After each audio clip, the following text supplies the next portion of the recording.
최근 한 트로트 가수의 교통사고와 그 후속 문제들로 많은 언론 보도가 나오고 있는데요. 술을 마시고 운전했다, 교통사고 내고 도주했다, 이제 이런 부분들은 법률 전문가가 아니라고 하더라도 충분히 이해하실 수 있는 내용들인데, 그 외에 나오는 용어들 중에 범인 도피, 증거 인멸, 이런 이제 보도 내용과 관련해서 저희가 오늘 설명을 드리려고 합니다. 범인 도피죄, 증거인멸죄, 이제 이런 내용들이 계속 나오고 있는데, 네. 이게 어떤 것들인지 한번 간단히 설명을 해주시죠. 형법에 규정되어 있는 죄들인데요. 벌금 이상의 형에 해당하는 죄를 지은 타인을 도피하게 한 자는 3년 이하의 징역 또는 500만 원 이하의 벌금에 처벌하는 범인 도피죄를 규정하고 있고요. 또 타인의 형사사건에 관한 증거를 인멸 또는 은닉하는 경우에도 5년 이하의 징역과 700만 원 이하의 벌금으로 처벌하는 증거인멸죄를 규정하고 있습니다.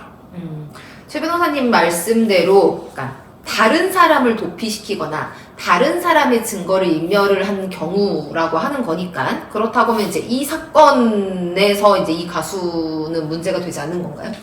일단 형법은 이제 인간의 본성, 자기의 잘못을 감추고 싶은 본성에 대해서는 처벌하지 않겠다는 전제하에 자기 스스로 자기 범죄를 지은 상태에서 도피하거나 자기가 지은 범죄를 감추기 위해서 증거를 인멸하려고 하는 그 행동 자체를 처벌하는 범죄를 두고 있지는 않습니다. 그런데 이번 사건에서 이제 문제가 되는 거는 자기가 범죄를 저지른 다음에 자기를 도피시켜 달라고 하는 경우, 예를 들면 이제 운전자 바꿔치기를 하는 경우죠. 이런 경우에는 내가 범죄를 저지른 상태에서 마치 다른 사람이 범죄를 저지른 것처럼 숨겼기 때문에 일단 그 숨겨준 상대방이 범인 도피죄가 되고, 여기에 연결돼서 그렇게 나를 도피시키도록 내가 시켰다라는 것 때문에 내가 다시 범인 도피 교사죄가 됩니다.